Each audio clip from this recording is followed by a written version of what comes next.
Supplier ఇతనితో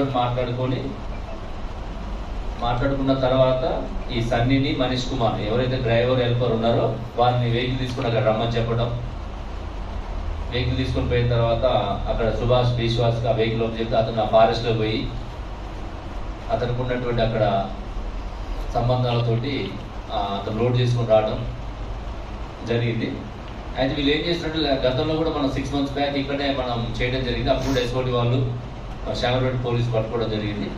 అంటే ఏంటంటే అందులో గాంజా ఉందన్నటువంటి అనుమానం రాకుండా ఉండాలంటే వాళ్ళు కూరగాయలు పాలు అని చెప్పేసి వీళ్ళు ప్యాకర్స్ అండ్ మూవర్స్ కాబట్టి హౌస్ హోల్డ్ ఆర్టికల్స్ షిఫ్ట్ చేస్తున్నట్టు బాక్స్లలో కాటన్ బాక్స్లలో ప్యాక్ చేసినట్టు చేయడము, పోలీస్ చెకింగ్ ఉన్నప్పుడు ఆ డోర్ ఎడ్జ్లలో ఆ మెటీరియల్ పెట్టడము, మిడిల్లో ఈ యొక్క గాంజా ప్యాకెట్స్ పెట్టడం, అవి కూడా కాటన్ బాక్స్లోనే ప్యాక్ చేసి ఉంటాయి.